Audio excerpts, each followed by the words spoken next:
Good evening, everybody. There's what Keuka Lake looks like outside our window.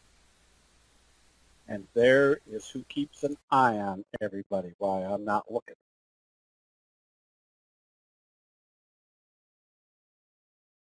Okay, we are just starting the promo on the two sessions up at the lake, and we're already half full. Just mentioning it out here. So one thing that keeps, I don't know what the face is on the tree, but I just tell people that they're being watched no matter what we're studying.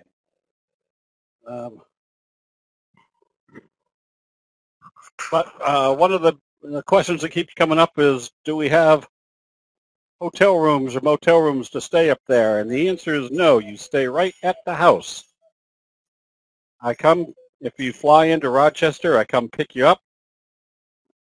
We come back to the house, nice clean rooms, and we get up in the morning, Sandy has breakfast ready for us. Then at 9 o'clock, we sit down at the computer.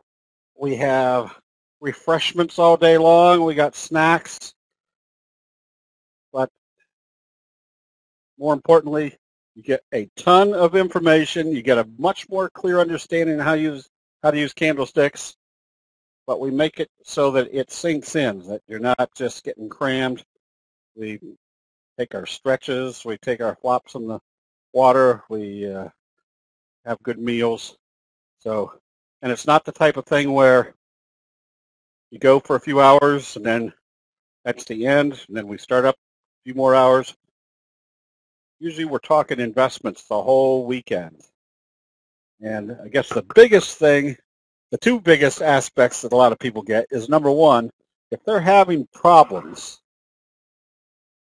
with their own investing, this is the opportunity to kind of sit down and sift through it and show how the probabilities of candlestick signals kind of put that, get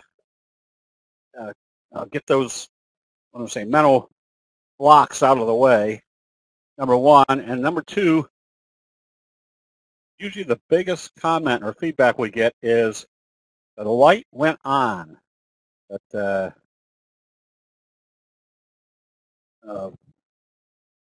that they finally saw, they could finally see the rationale or the analysis. Tom, I think you need to maximize the chart from your end. There should be a little icons up above the chart screen where you can click on the ones that face out. Okay. I just happen to have the crude oil chart up. You can see that crude oil is still not picking up any steam, maybe in the pullback. But the element that we want to look at tonight is, how do we know when the markets are starting to roll over? Was this a rollover? Well, we could see after a couple of days, they couldn't close the market below the T-line. That meant there was probably still more upside. Was this the rollover? More compelling was the doji gap down, and not only a gap down, but then a close below the T-line. That force right there, or that combination, pretty much tells us they aren't going to be breaking out. They're heading back in this direction. Let's see, and what also was much more clear was what was happening in the NASDAQ.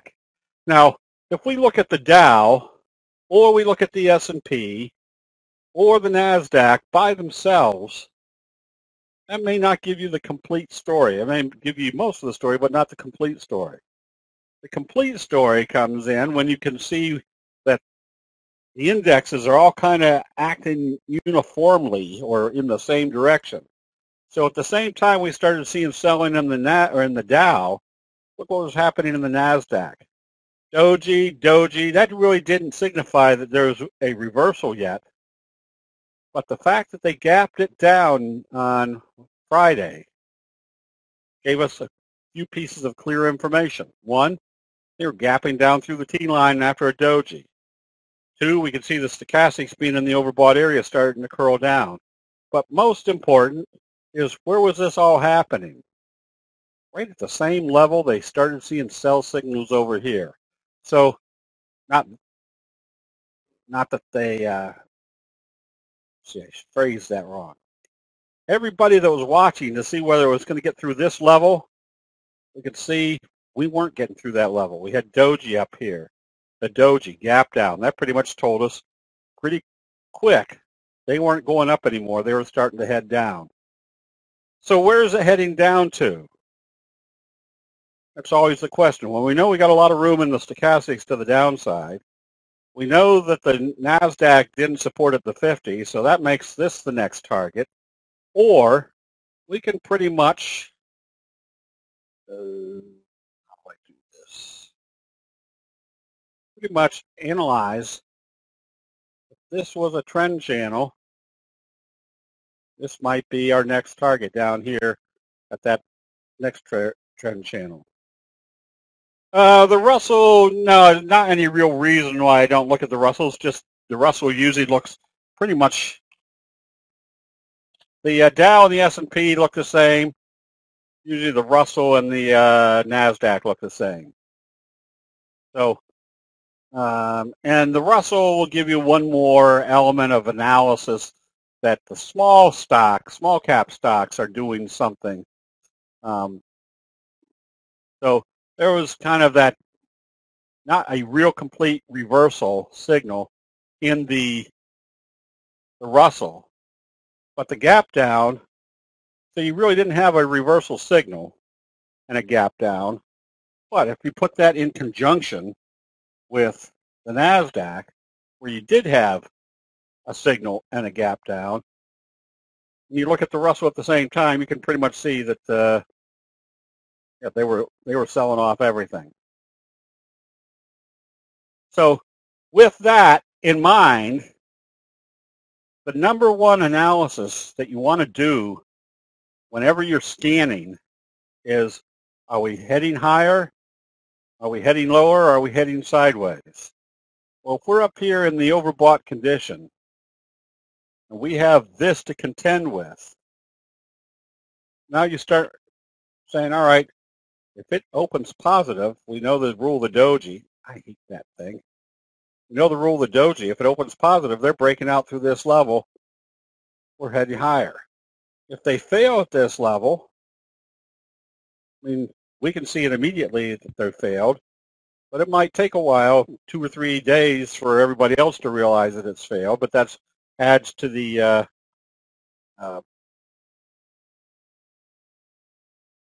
adds to our direction already. Allison, yes, you could also throw the Fibonacci numbers on here.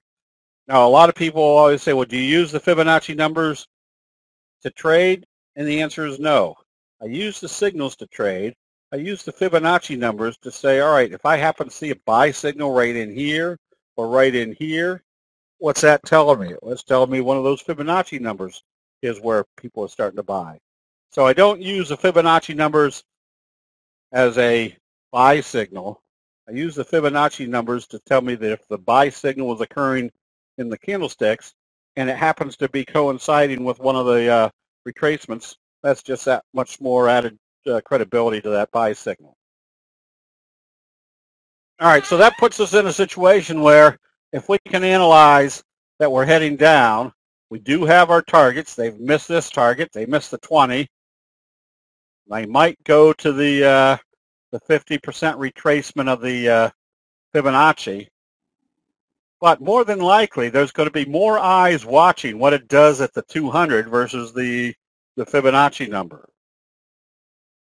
Just because there's probably more eyes watching the 200 versus trading off the Fibonacci's.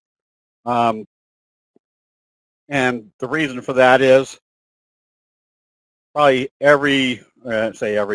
the majority of all money managers around the world use the moving averages as a support and resistance. And probably just a small percentage of investors use the Fibonacci's as a retracement target. Okay, so some of the other indicators, like right now, gold is still in this uptrend. So just to kind of take a step back here and take a look at this, anytime you see, notice how we had a lot of indecision here.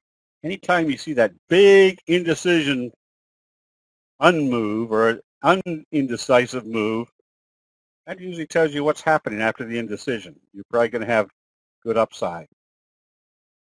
So one of the elements of candlestick analysis is the bigger the signal, the more compelling there's been a change of investor sentiment.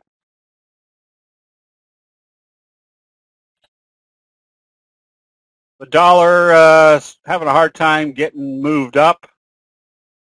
It's probably in an uptrend. Just need to see more strength at this point. We did crude oil. Oh,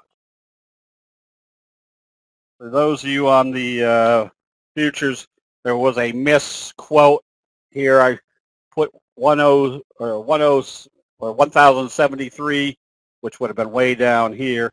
It should have been 1173, which is where it came back through. And the rationale was, if they were trading up today, they shouldn't come back down through the this area, or it's creating another sell signal with potential sell signals as a doji and a shooting star doji in the overbought condition. So we stopped out. We bought. We were buying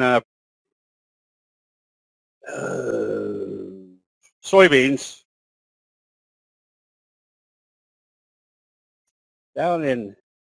bought some down in this area and bought some right as it broke out through this area, and we closed it out today. So right now we're basically flat on all futures trading. Oops. And anybody trading the bonds, here's the 10-year note, still in this slow, or still in an uptrend, which tells us the interest rates are still kind of heading lower. All right, what else did we? That took nothing.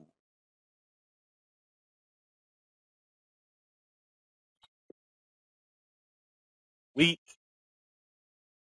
we didn't short because it really didn't have a reversal signal, so not anything great as far as a strong down move.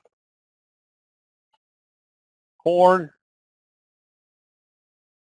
we had some people trading corn, but you can see you had a shooting star, got a little hanging man, shooting star. It's getting very indecisive up here. So on any weakness, especially right here at the T-line area, you probably want to set your stop.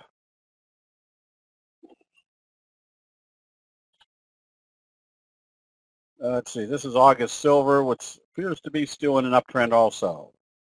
I don't know if there's another silver. There's the July silver. Okay. As you can see, it's still in a nice uptrend ever since it broke this downtrending channel also. Okay, so some of the stocks, there's nothing. Oh, here's a few tidbits as far as stop losses. When it gets up to the point where we're in a definite uptrend and we're in the overbought area, put a stop somewhere that logically says it shouldn't be trading back. So in this case, on NEO,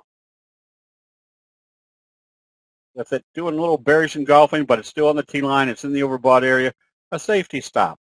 You put your stop just below the previous day's low because it should be trading higher, staying above the T-line. If it came back down through there, that tells you they're starting to sell it off. So that's how I set stops, is watch to see where the sell signal or where the selling would compel, be much more compelling that there's a change of investor sentiment. Let's see. And another one, again, this is where the advantage of selling or the signals is much more clear. Notice in Pandora, not trading Pandora, but Pandora is a good example that as soon as they hit the 200, they opened it, traded lower.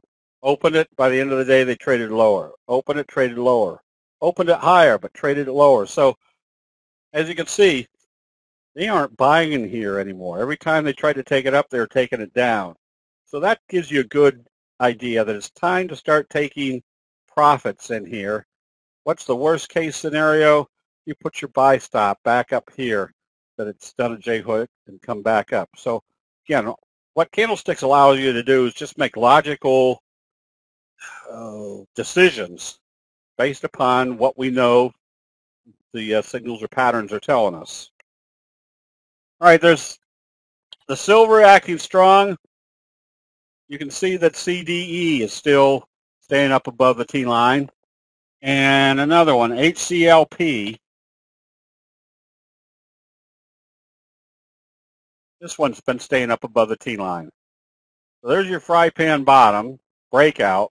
There's kind of your J-hook pattern. I'd still be a buyer of this one, especially on your left-right combo off the T line. If they open this positive, now you've got wave 3 in progress. So there aren't that many good bullish trades out here. RGR, this is why you want to recognize each one of your signals. There's the setup for a bullish flutter kicker signal. Headed down, they gapped it up and did a doji. What's our simple rule of a doji? It's going to move in the direction of how they open it after a doji. So if they open it positive, you can be buying immediately because more than likely it's going to trade positive. And why is it called a flutter kicker signal? Because if you took this little doji flutter out of here, you'd essentially have a kicker signal, and the kicker signal is our strongest reversal signal. The T-line, Bob, is the 8 exponential moving average. And there's just a very simple rule of the T-line, which is you see a buy signal and a close above the T-line, you can stay long until you see a sell signal and a close below the T-line. Here's IRM, Iron Mountain, nice fry pan bottom. You can be buying this one on positive trading because if they break out through this level, where's your next target? Pretty much the trajectory of the trend prior to the consolidation. Yeah, there's a written explanation that Jim's put out as far as the T-line. T-line's the 8 exponential moving average. Whoops, I thought I did something here. Apparently I didn't. SSRI, yes, another, and notice what started this uptrend. So not only do you want to know the signals and patterns, but you want to know them quantified. And the number one on our quantified list of signals and pattern is the best friend signal, which is basically your doji near the oversold area followed by a gap up. That tells you the reason we call it your best friend is it has 2 elements to it. Number one, the probabilities of the uptrend being strong is very strong. And number 2, the magnitude or the strength of that uptrend is going to be fairly strong.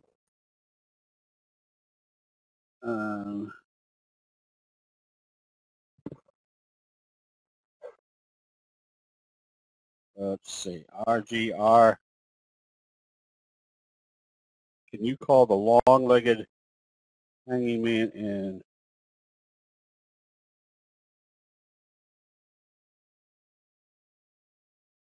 Are you talking about up here, Jim? Okay, no, what's a kicker signal? Kicker signal is when you are in a trend and it opens here and closes here. The next day they gap it up at or above the previous day's open and go the opposite direction. That's a kicker signal.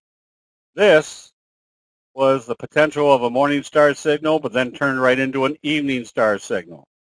And what was the result of this evening star signal? Number one, you can see they had a resistance level right here. 2, they were having a hard time getting through the 50.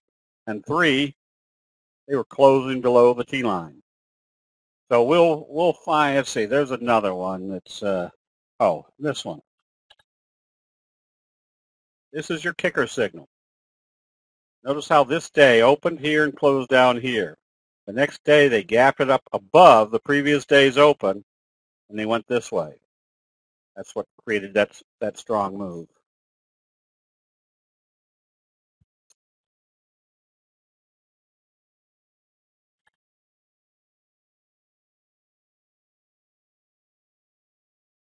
Let's see, something compelling here. This is kind of your little scoop pattern, but with an evening or a morning star signal and your inverted hammer. So it doesn't look real exciting right now, except for the fact that you've had this morning star signal.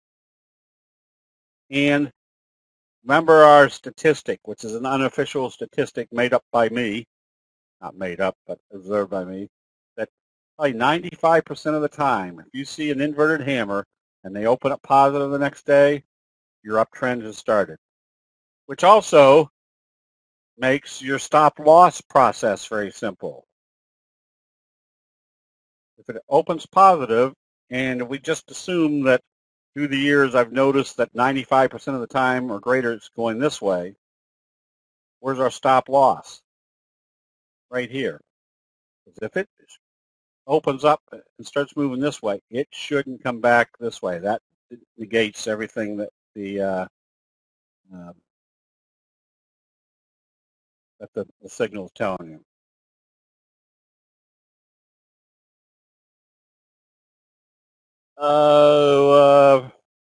Today it did. Whoops. Gold. Whoops.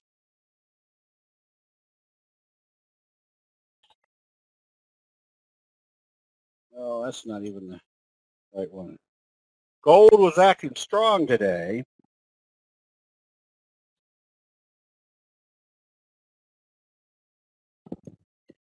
But the gold stocks were selling off a little bit, which is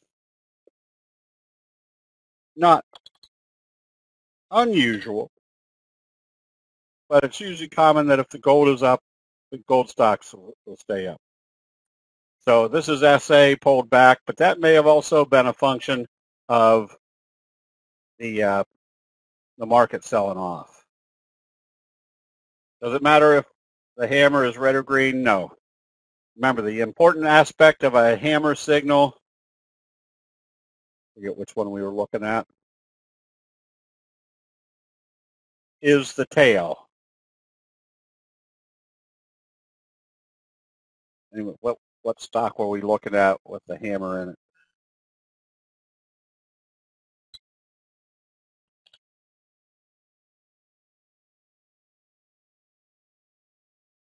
Yeah, and this is kind of your flutter kicker type signal, where they gapped it up. Actually, it's kind of a bullish Harami confirmed, but the fact they did a bullish Harami gap up, which is, this is the bear fund, which trading positive. Oh, ALDW. Oh, the inverted hammer. No, it doesn't really matter. This could have been a little red candle. This was the important factor. Remember, the inverted hammer is where the bears are happy, and then all of a sudden the bears are nervous because the bulls have stepped in, and then by the end of the day they've knocked the price back down, and the bulls or the bears say, shoot, that was a close one. Next day they open up positive and start trading positive. The bears say, darn, the bulls are still here, get me out of the way, and that's what starts your uptrend. So doesn't matter. This is the important factor of an inverted hammer is the tail. Okay, let me see what we got here. If we got anything on the long side, got a few. Still watching VTAE. And this is, again, why you want to kind of learn the patterns. Notice what's happening here. We've got a bobble in progress. Bobble with a strong price move, hits a resistance level, pulls back, but notice the element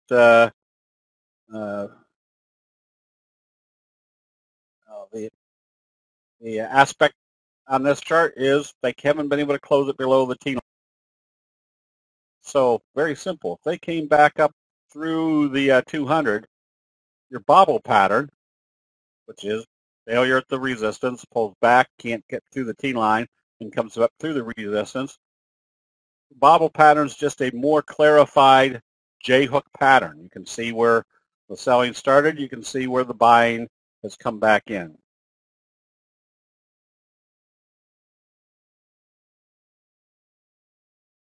Okay, William, we'll do it right at the end. All right, right now we can see real quick that the markets are heading down because of the bearish Harami, and then on Friday they closed the Dow below the T line. So there's a good prospect they could bring the Dow back down into the trend channel, which would also coincide with the 200-day moving average.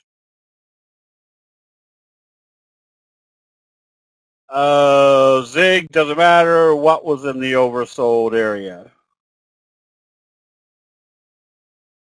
And that market analysis is more clarified with the fact that right up here at the level that we topped out before, we started seeing dojis, and then a doji gap down, your bearish best friend.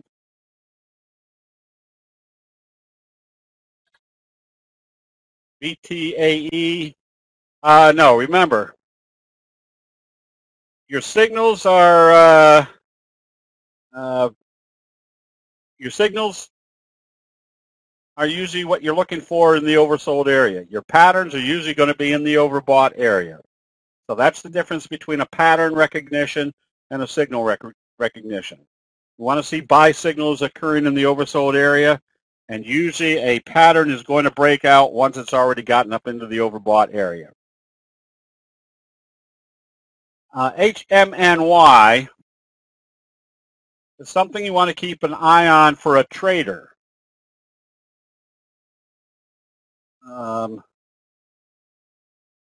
Because you got lots of magnitude of movement in it. Notice it's come from 75 cents, hit up almost to 17 in 3 days. Now they've pulled it back.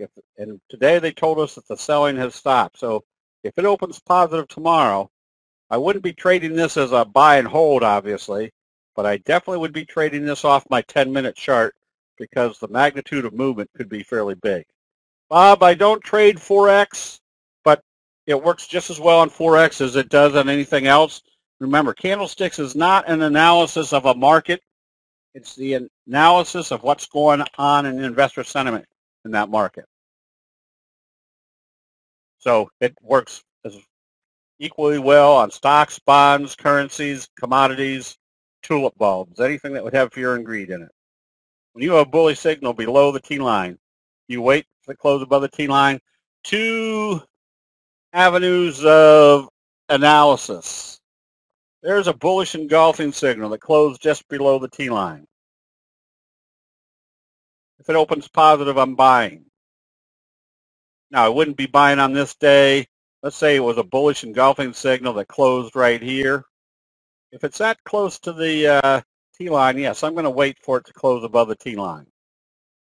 The other element is, if I can find something, let me get to a different chart.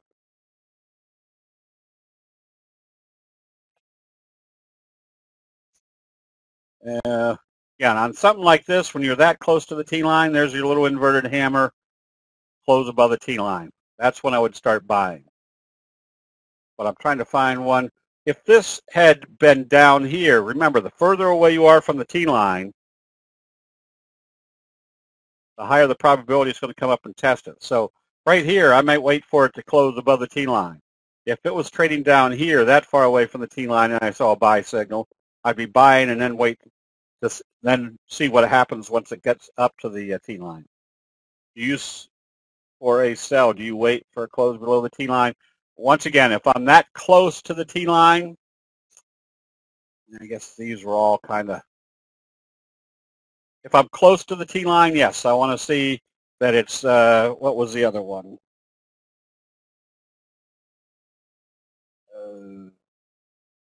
I know. Netflix. If I'm right here and it opens positive the next day, yeah, I'm going to start. This one right here would have told me, yeah, I'm starting to see sell signals. I don't necessarily have to wait now for a close below the T-line. If I see the market turning over, now in this case, yeah, I'd probably be closing it out. I'm trying to find something that gives a better illustration here. This would be one, Apple. If I was long, which I wasn't on this one, but if I was long and I was going on the premise that I'm staying long as it doesn't close below the T-line, yeah, today I would have closed it with it closing below the T-line. Now, trying to, right here, there's my sell signal. We've been in an uptrend up until this point.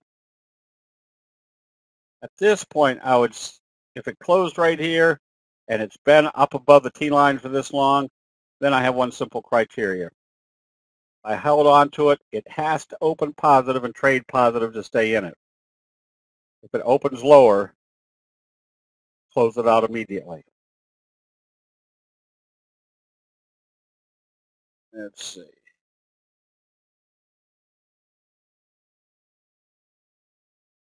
Blue ice failure on Labu or LabD.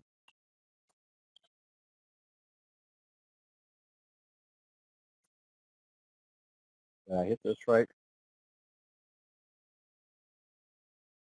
No, you can't make that assessment that there's going to be a blue ice failure. So all you can do is when you see see what it does once it gets to the T line. Or, I'm sorry, the 50. Bob, no special reason. So we just have targeted or found out the 8 exponential moving average works well. If you want to play around with it, remember, the nice thing about candlesticks is the signals are what work. If they didn't work, we wouldn't be looking at them today. So we know they work. You can add anything you want to on the charts to act as a confirming indicator. So if you don't like the 8 exponential moving average, test the 10 simple or the 9 simple or the 7 exponential. You can try anything you want to. Right now we can just give you a format that's saying very simply, if you see a candlestick buy signal to close above the T line, which is the 8 exponential, it works. So what determines if you sell on closing below the T line or wait tomorrow and see where it opens? The market conditions. For example, today with the markets trading off, and we know the market's heading down, and Apple, which had been holding up above the T line but not going anywhere, today would have closed it out because it looks like the market is still heading lower. So you're not looking at the signal in a vacuum. You're looking at what is the chart telling you and what is the overall market telling you. So if the market's telling you the prospects are that we're heading down, now you can make your decisions of whether to be in and out of a trade because it's just barely closed below the T line or not. Is knowing that the market's probably heading lower from this point. What was the question? I saw somebody ask a question earlier on H.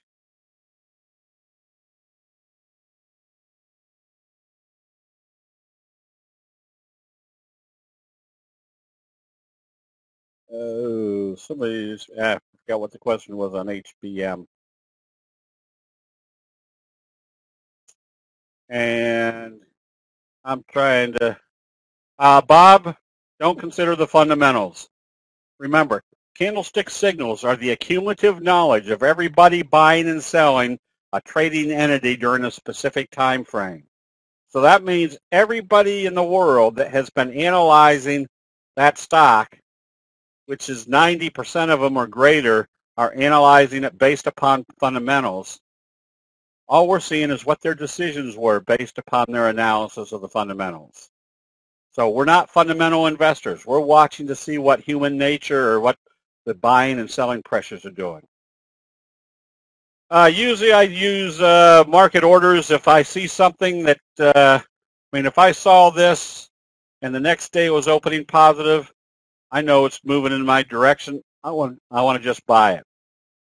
If I'm trading something like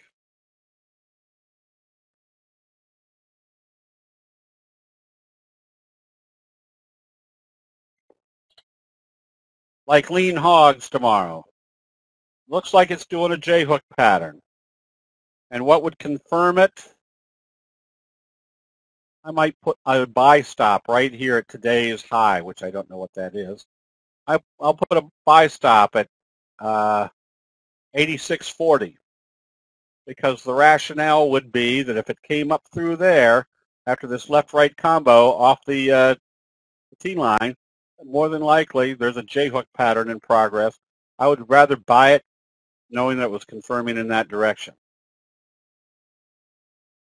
Now, if it gapped up here, yeah, I'd probably just buy it on a market order at that point. 833 on H.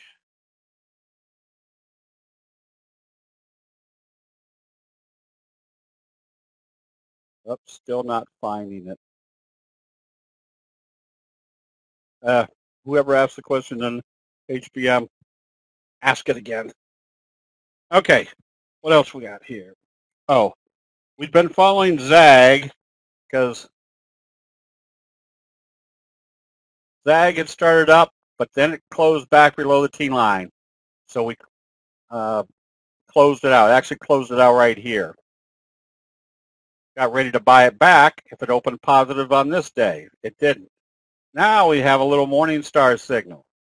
Now that becomes a little bit more important in the sense that the market has been selling off and ZAG's gotten some buying going on.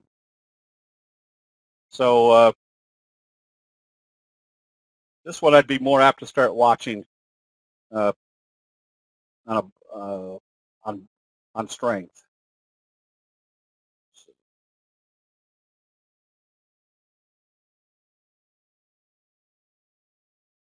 Let's see. Okay, on a whoops.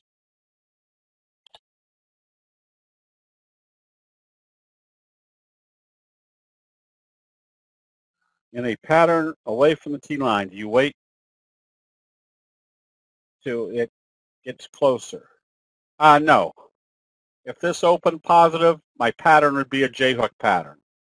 Wouldn't say that it wouldn't move up some and then start moving sideways, waiting for the T line to catch up. But I'm going to be a little bit more diligent that if it opens positive and I'm buying on a breakout through this level on a J-hook pattern, that yeah, if it got too far away, I'd be a little bit more careful.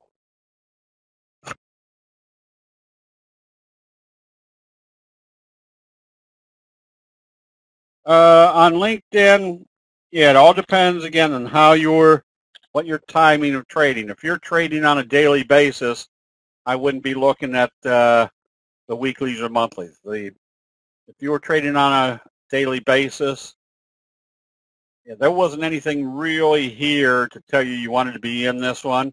So the answer is, are you going to catch every big move? Definitely not.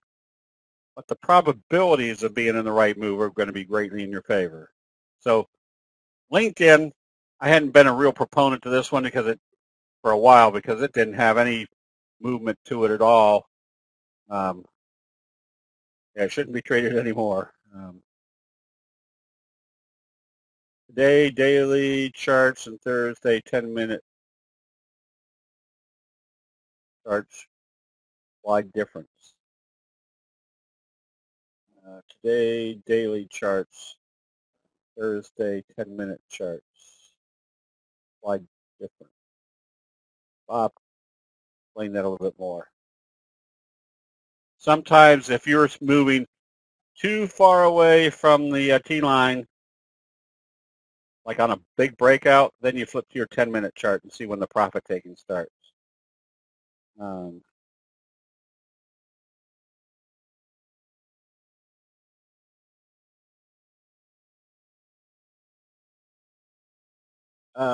Joe, yeah, you can trade anything you want to. If you're day trading these, I don't know what the volume is on these, but yeah, they might be just as good. And now I don't trade gold very much, but I trade nugget quite a bit because of its leverage. Yeah, and you can trade off the. Let's see if I can.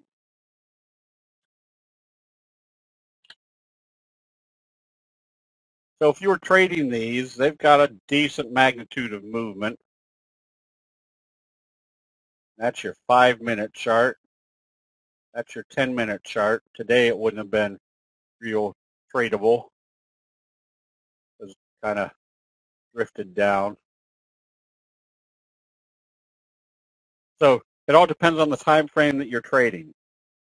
If you're an active trader, want to be trading intraday, yeah, you'd use the 10-minute chart, 5-minute, 1-minute chart. Are some day trading charts more accurate? Joe, if you get something with big volume, they're usually more accurate because it's showing price movement on a much faster basis, whereas a low volume stock, you might not have as clear charts because they pop around a little bit. Carter, the ones that we're looking at right now are CQG. And I use this just because they're fast as far as illustrating in situations like this. Some of the scanning softwares that you want to use is either Metastock or TC2000 for scanning. And then each of the Thinkorswim, TradeStation, all of those, Schwab, all have their own individual charts that you can set up. Joe, yeah, that's up to you. The bigger the volume, obviously, the better liquidity you're going to have for getting in and out for day trading. Obviously, if you're trading a $50 stock that trades 220,000 shares a day, you're going to have a time getting in and out because there's not going to be as much stock moving around. Whereas something like Amazon or Apple that's trading millions of shares a day, you got much more flexibility as far as getting in and out. Oops.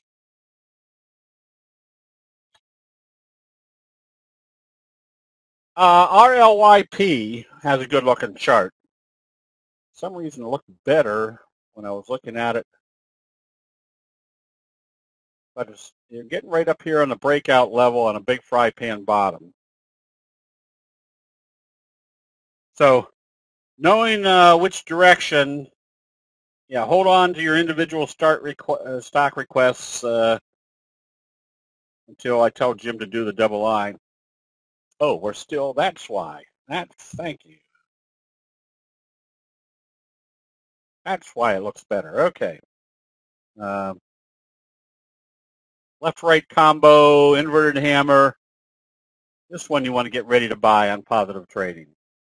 How many of those did I look at like that?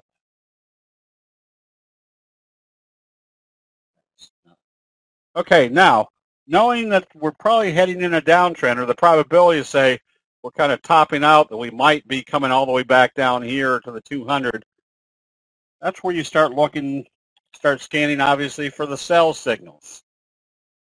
So the selling charts are better when you can find something that's in a downtrend, and you start seeing the rollovers, and you can project where the target is. That's why we recommended going short on CSIQ today, because you can see there is a downtrend going on, and here's the support level. So this is probably where your target is, somewhere down in this range.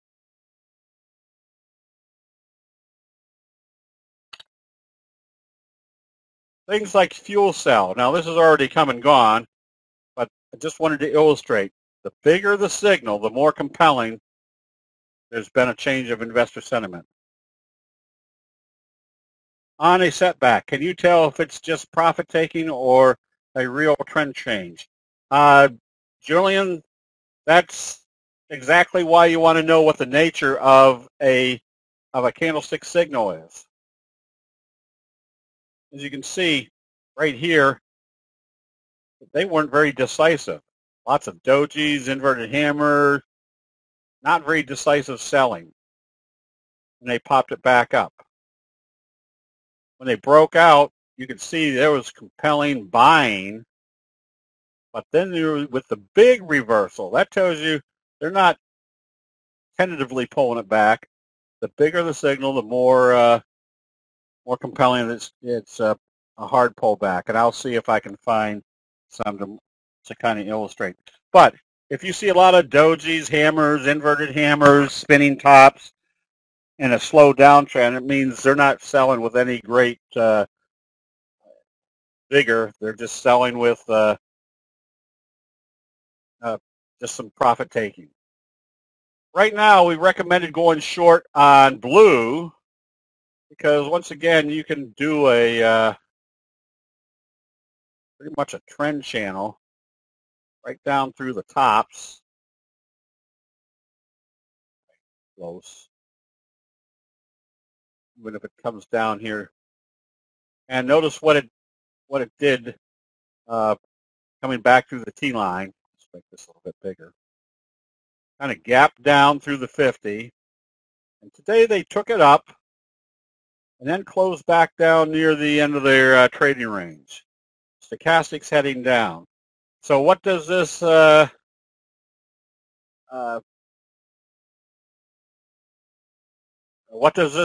pretty much tell us? They're going to move this in the direction of how they open. So if they open it lower, what type of signal do we have potentially setting up? A doji sandwich, which means the next down move could be the same magnitude as this move.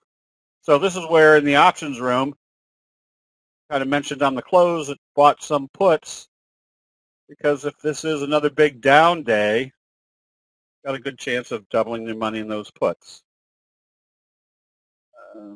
If the candlesticks are saying to buy, but the market is expected to keep going down, does that really affect it? Yes, it affects it some. And that's just where common sense steps in. Which way do you think the best trades are going to be in a down market? Looking for the shorts. Now, will there be stocks going up in a down market? Yes, but they might not have the same strength because they're obviously fighting the psychology of a down market.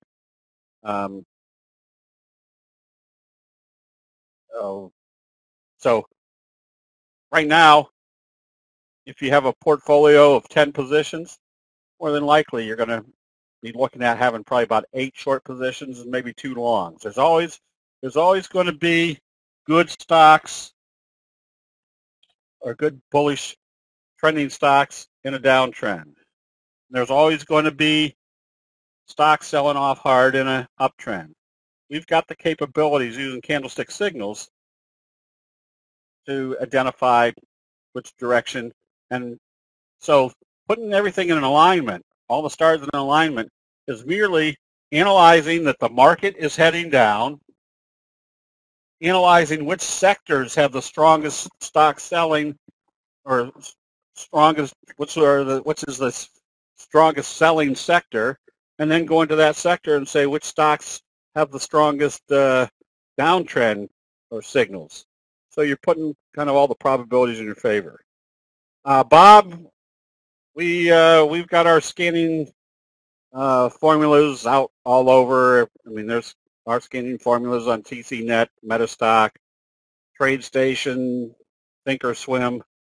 So out of the 10,000 entities each day, I can usually find the best by just updating the scans that are already set up. I can usually find the best trades within 3 to 5 minutes each afternoon. Angel, if you'll email Abraham at candlestickforum.com, he'll give you all the details about our options trading room. Our options room and our futures trading room are combined. Okay, let's see. Where was I? Still in some of the down stocks. So let's see. Blue, TMH is another example of the quantified strength of buy signals and sell signals. There's your doji gap down, your best friend. The stochastic still heading down. Price to more downside in THM.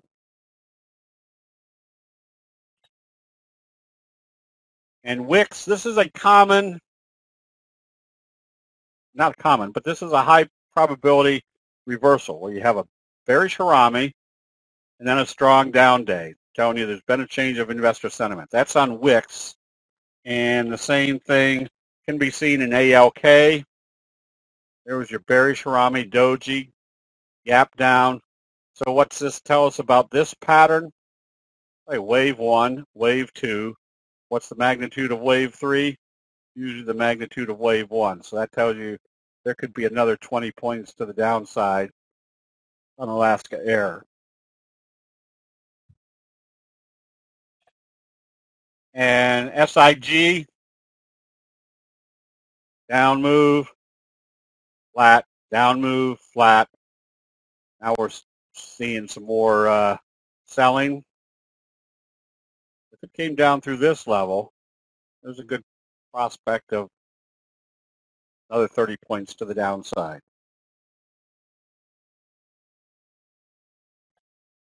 And Fossil. Notice your little evening star type signal, then a close below the T-line. So what does that tell us about this move up? It's failed right about where they traded up the first day they knocked down this stock price. Tells us there's a good prospect they're still heading down.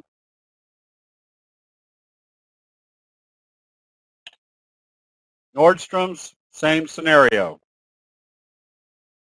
There's your evening star signal, right about the same level. They gapped it down, telling me wave 1, wave 3 is in progress. So again, this is not rocket science. This is just identifying what usually happens in human nature. We just have the graphics. Do you want to get into the shorts when the stochastics cross is high in the scale? Yeah, you prefer to go short when your stochastics are up here. Remember, a candlestick sell signal doesn't mean very much in an oversold condition. Candlestick sell signal means a lot more when it's in the overbought condition. Conversely, a candlestick buy signal doesn't mean very much in the overbought condition. You're looking for candlestick buy signals when they're in the oversold area. And one of the most compelling education points is go back through your charts. Now, I use stochastics at 1233. Just go and see what happens when stochastics are in the oversold and you see a candlestick buy signal. What the probabilities are that you're going to be in an uptrend at that point. And that is one of the things that, again, people were asking about what do we get out of extra or above what we're seeing on these Monday and Thursday night sessions or in the chat room during the day.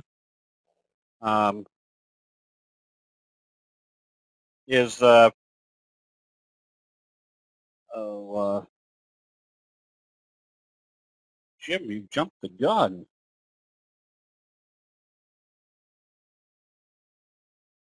Now hold on to your individual ones a little bit more. Now I forgot what I was saying. Oh, and if you're having a problem with mental discipline, just the probabilities of where a buy signal or sell signal works will add greatly to getting you into trades. A lot of people say, oh, I can study a chart. I can see when it's time to get in. I just can't pull the trigger to get in. So these are all things that that darn cat, Jim.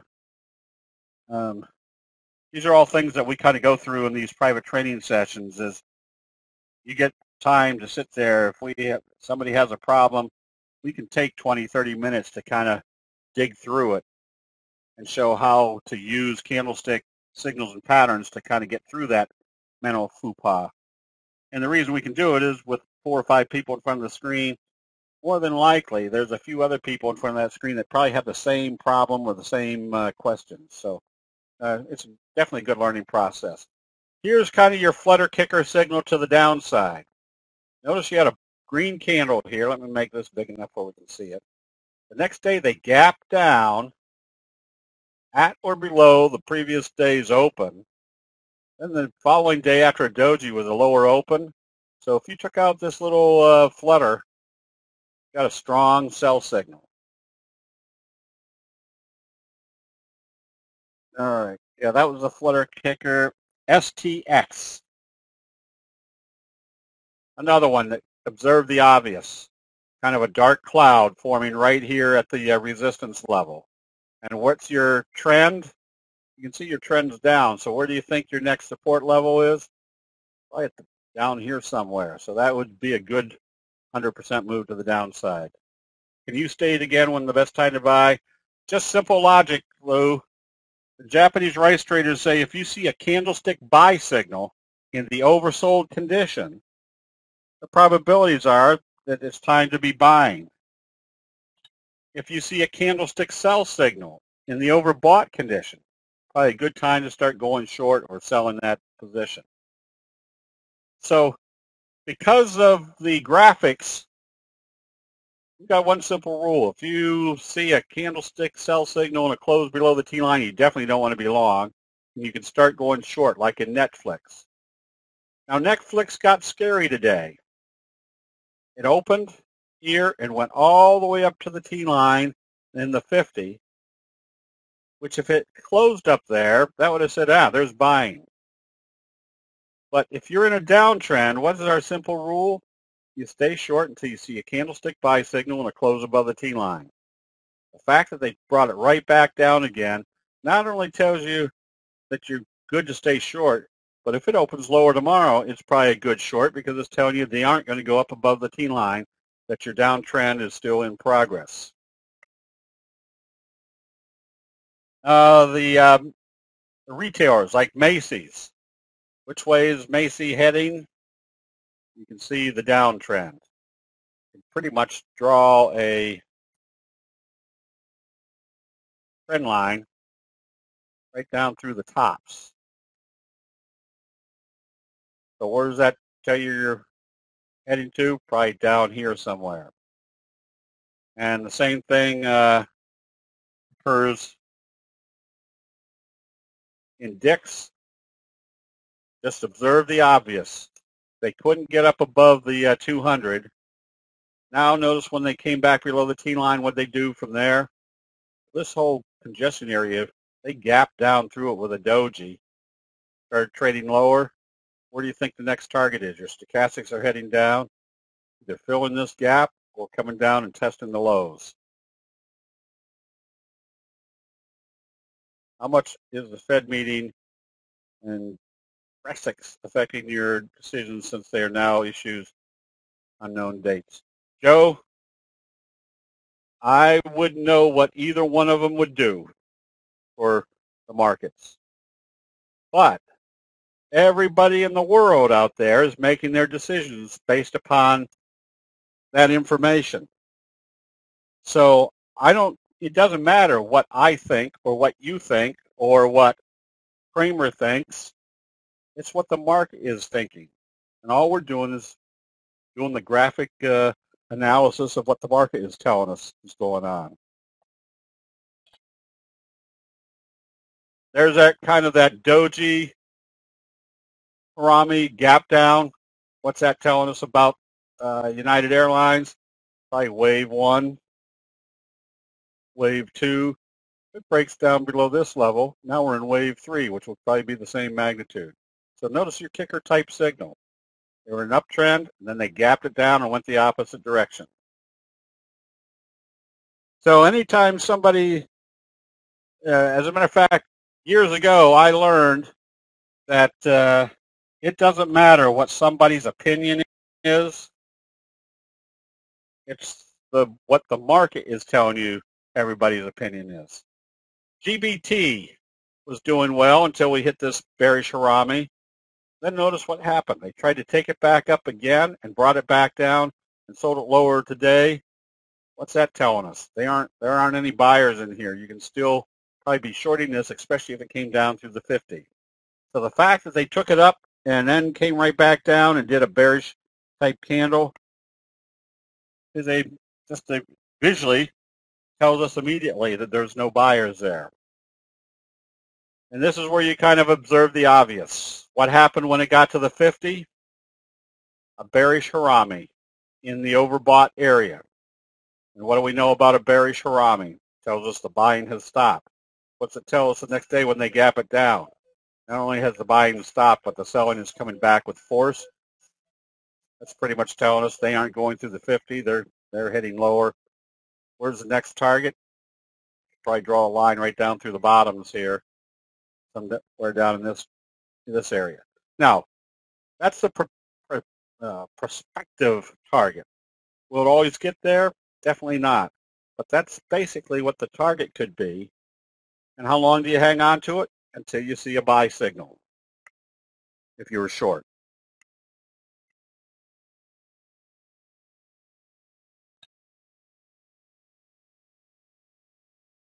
Observe the obvious.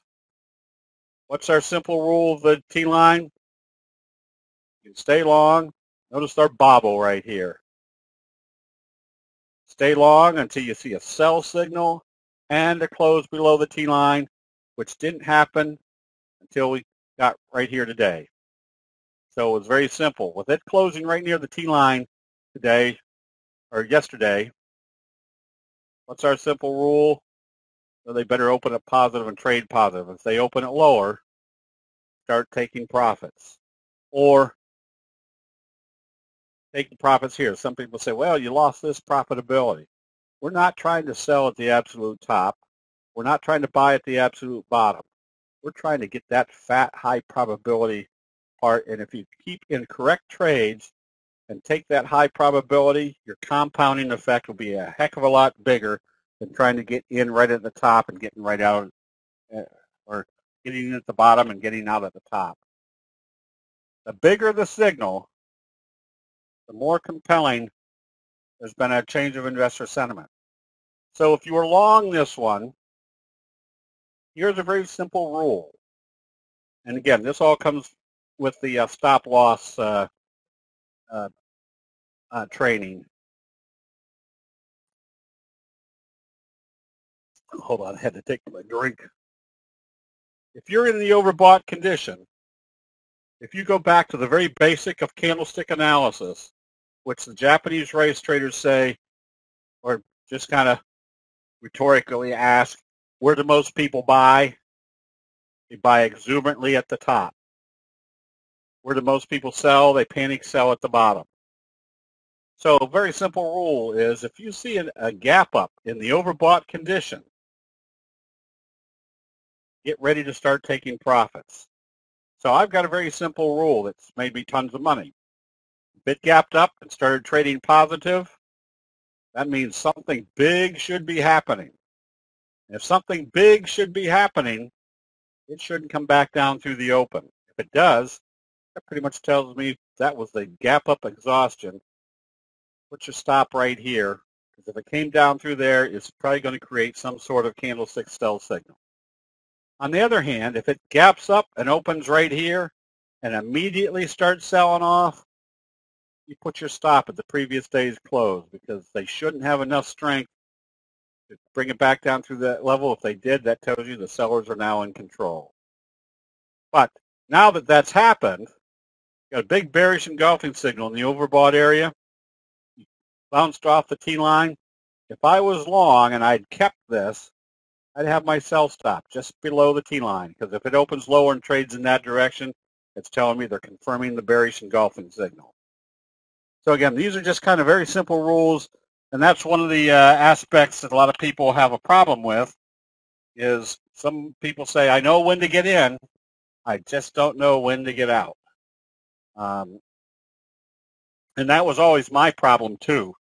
I hated to sell because I kept thinking, well, man, what if this is just a pullback and this was the Dell of my lifetime that I could become rich, and I sold it way down here? Boy, would I look stupid. Now I know what type of patterns to look for. Is oversold the same as overbought? Well, oversold is when your stochastics are down here below 20. Overbought is when your stochastics are up here above 80 on your stochastics. Notice the little kicker type signal right off the 200. What type of trend do you think you have? Probably a wave 1, wave 2, going into wave 3. Okay, so I guess that's about all I've got for tonight. Kind of had a mixture of things in there, but right now, this kind of looks like the probabilities are pretty strong. They could still be taking this down further. If that's the case, definitely want to be looking for short positions at this time. Okay, are there any other general questions on candlesticks?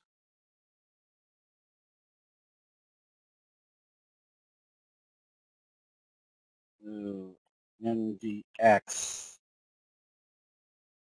Well, yeah, I mean, this is not so much.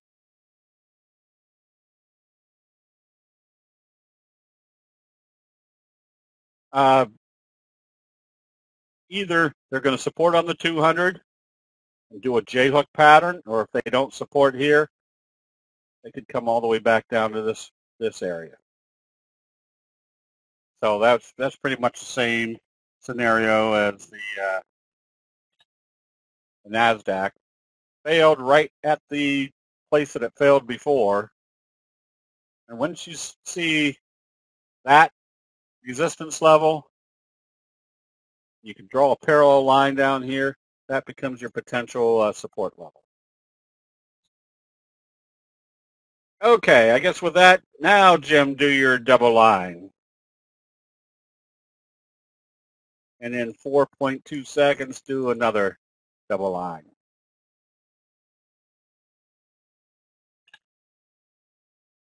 X-ray, little trend kicker. Now, a trend kicker is when you're already in a trend.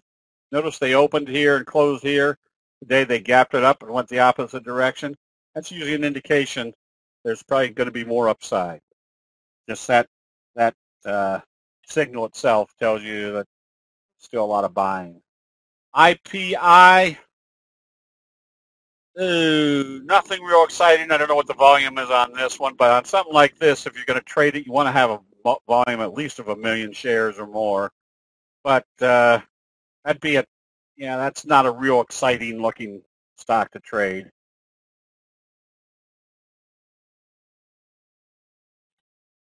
Southwest Airlines, there's your bearish Hiromi right smack dab on the 50, confirmed. Get ready to go short, because then you'd probably have your bearish scoop pattern. And Chipotle, just stay short. If I can do this. But you can see the last few months it's been in a downtrend, major downtrend. So right now all you can do is stay short until you see a buy signal. Wayfair, kicker signal to the downside. And where did this kicker signal occur? Right about where top, or where this trend channel is. Where's your next target? Right down here. So this is another one. But if it opened lower tomorrow, look for a bearish doji sandwich about the same magnitude. Now, you got a couple things to watch for. If we wake up tomorrow and the pre-market futures are showing the Dow is going to open up down another 80 points, telling us the downtrend is still in progress, and Wayfair is opening lower, you can short it immediately. Because at least you know if this magnitude of candle is produced, where's it going to go to? There's a gap right here. That could be your first target. But at least you know you have that running room to the downside. Estee Lauder, you stay short on this one. Another trend channel in progress, which makes the 200 your likely target.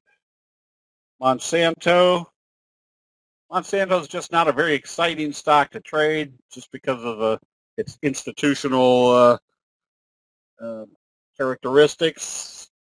Doesn't move around a lot. But there was your big shooting star, Doji, and then failure to stay up above the T line. You can short this. Just be aware that more than likely the 50 is your target, which is only about maybe 7% away.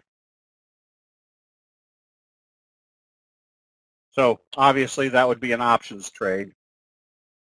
TCK, another one that's probably going to move in the direction of how they open it tomorrow, but you do have a little inverted hammer right here on the T-line, which means if they do open it positive, you can start buying and then just simply put your stop at the T-line. It shouldn't come back down through that level.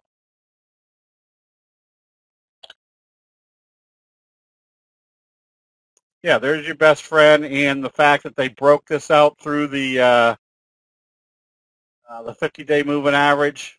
There's a wee little teeny gap right here, so that means there's probably at least another day to the upside. No, the VIX is telling you the stronger the VIX is, the weaker the market's going to be. Smith & Wesson, I guess with the situation in Orlando, nice little gap up, but it's doing what we call the message. The message is they gap it up, but they sell it off. Now what you have to do is wait to see when the selling stops, then you can be buying. And usually that selling information telling you that stopped is usually produced by a doji or a hammer or something like that. Same scenario here. It's going to move in the direction of how they open it tomorrow. So if they open this positive, you can be buying immediately because you'll have kind of a little mini scoop J-hook pattern. If it opens lower, there's probably bringing it back down to the 50-day moving average. AHS, if it opens lower, it's probably coming back down to the bottom of the trend channel or about the 50-day moving average. The J-hook pattern is going to be identified by seeing it open positive tomorrow. In CTXS, same scenario. It's in the trend channel, but stochastics are heading down. You've had the doji gap down. They tried to take it up and failed. If this opens lower, look for the 50. Dish, doji gap down. Again, the trend channel, possibly coming back down to the 50. Junk in the box. I'd be ready to short this one on weakness. Also, heading back to the moving averages. Electronic Arts. Yes, there was your kind of your bearish flutter kicker. Bullish candle, but they gapped it down, went this way. So if you took out that little flutter, you've got a kicker signal to the downside. Another one that could probably come back and test this level, which would also be the 50-day moving average. Tractor Supply, stay short. Kind of a double doji bearish sandwich. If it opens lower through this level, 200 becomes your target.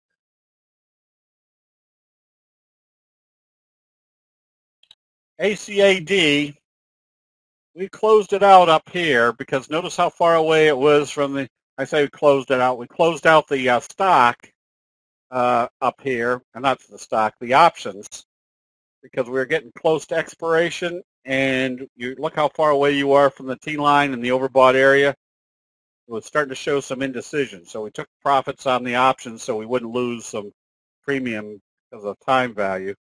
But now, with it closing back below the T-line, you should be out of this trade and possibly going short. A lot of the pharmaceuticals and biotechs are getting hit pretty hard right at this point. GSAT, get ready to short this on weakness. Make sure you got a lot of, and now you can't short this one. This is only a $1 stock. I'd be out of this on weakness. I wouldn't be in it right now. It should have been out of it today. Nothing there to be in it. We did the VIX. Whoops. CTRP, just stay short. You're in the oversold area. So as a safety, put your stop at today's high. It shouldn't come back up through there. Now the reason you want to have that safety is stochastics are getting in the oversold area. Notice how far away you are from the T-line. That's indications that if there's any bounce, the probabilities of the bounce are getting greater because of the oversold condition and that far away from the T-line. Left-right combo, get ready to, you shouldn't be in this one at all with the close below the T-line. I don't know whether I'd short it because you're probably too close to the 200 to get any big downside move to it. NVDA. Another one that you stay long as it stays above the T-line, but I would definitely have a stop below the T-line. I wouldn't want to see it trade back below that level. What's your safety stop in there? VZUN, that one needed to open positive and trade positive today, which it did. Stay long, but I'd still use the T-line as your stop. If it came back down through there, something's wrong. ENB, left-right combo. Now this is one where you might have closed it out on a weaker open, but a lot of times because of the graphics, the candlesticks, in the 1 or 2 minutes it would take me to get to this and analyze it and say I need to get out, you might already start seeing it start moving back up. So that's also the advantage of the graphics of candlesticks. You can see immediately when the buying is starting. Etsy, this one is doing the bobble. If you like it, you can be buying this one above the high of today, which was 970. You could put a buy stop at around 980. If you're long already, you stay long. You just don't want to see it close back below the T-line. Flax, nothing there.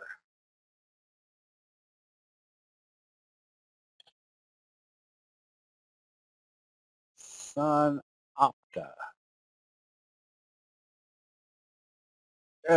Right now, I would be out of it. On that day right there, where they did a bearish engulfing, I told you there wasn't any steam left in it on the bullish side. You should be out of this one. TZA, you could always buy that one back on positive trading. TZA, you stay long on this one.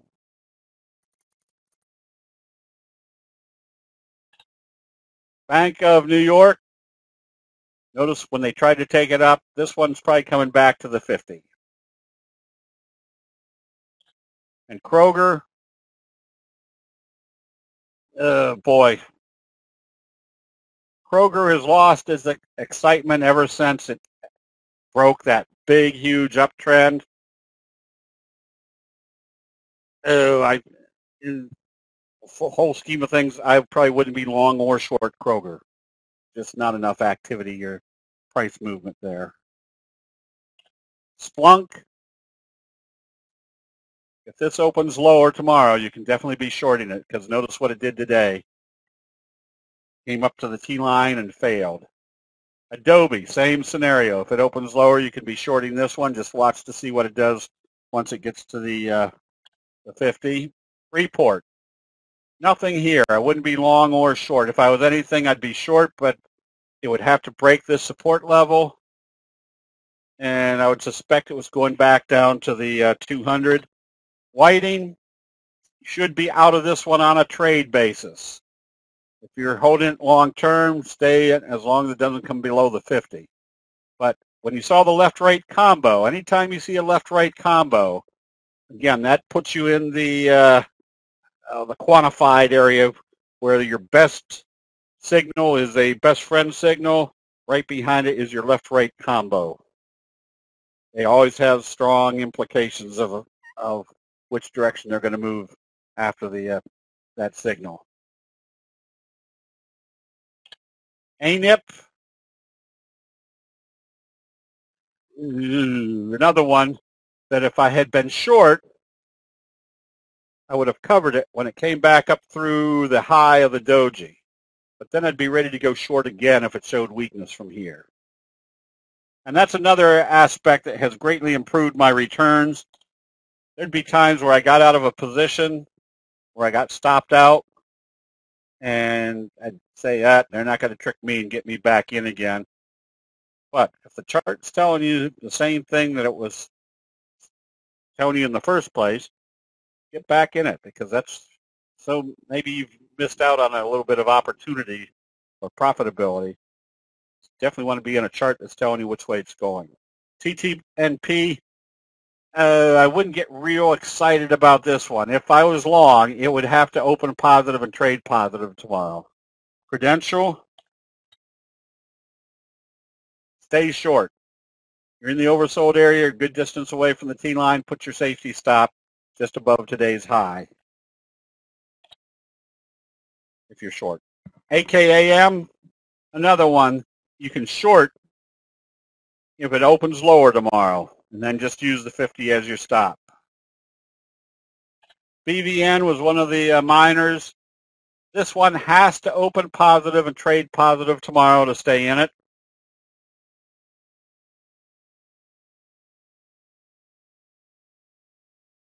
INO is a good example of when they took it up and they came back and closed it back below the T line. Not only did it tell you they closed below the T line, but you could see what the trajectory was doing. You should have been out right here. I don't know whether I would have gone short because that was your first target is on the 50, but you definitely don't want to be in this one right now. Facebook, stay short. You can see how the slow curve, and they started gapping it down. First target is filling this gap, which isn't that far away, but then I would suspect it'd be coming down to test the 200.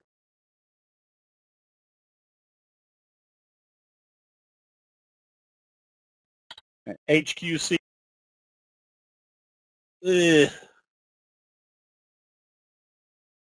this one has to open positive and trade positive. If it opened lower, there's just nothing to that chart that would be interesting. ENV, another one, get ready to short if it opens lower. If you're long, you stayed long, it has to open positive. If it opens lower, you can see how the selling trajectories started to take control. Oh.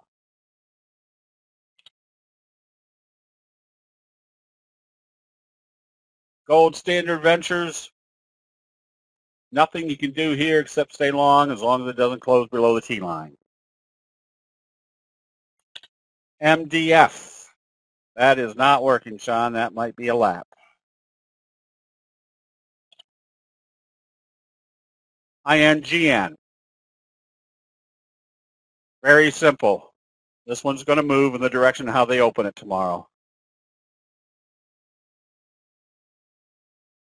because of the doji right on the T line.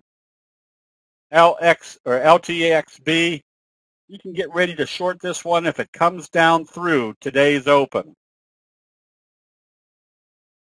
And we did Splunk.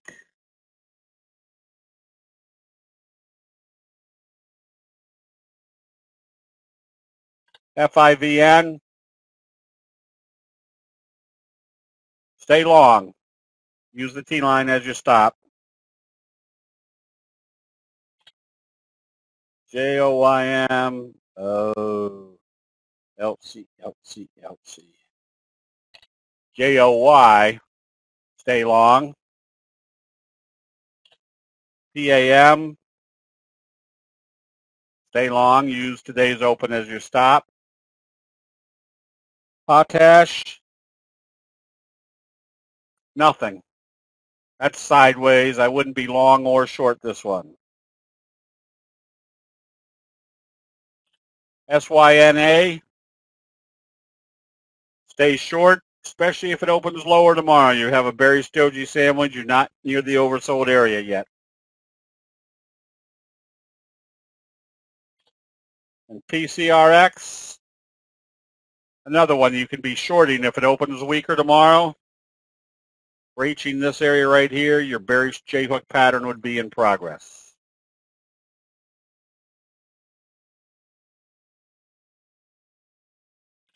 SONS,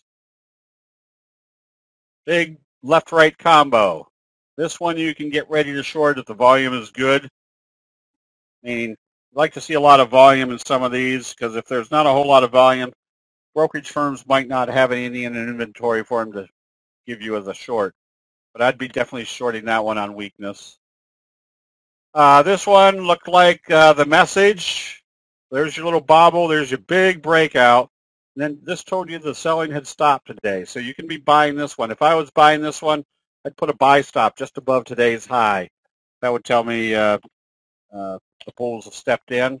Lending Tree, nothing here to get real excited about. Say Lending Club, not Lending Tree.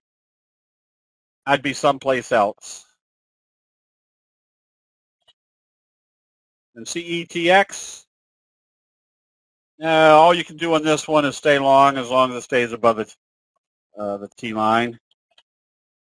The index needs to open positive to stay in it. If you probably should have closed it out today. If you stayed in it, it has to open positive. If it opens lower, close it out immediately. And Scotty, right now you want to be short. There's your left-right combo, gap down through the T line. If it opens lower, your bearish doji sandwich will break this support level, taking you down, testing the lows. Okay, I think we've done them all. So with that, again, anybody needing more details on the lake, just email me, Steve, at candlestickforum.com and with your phone number, and we'll get on the phone for 10 minutes and go through what's all involved. So with that, everybody have a good evening. Anticipate more downside in this market. We'll see everybody bright and early tomorrow.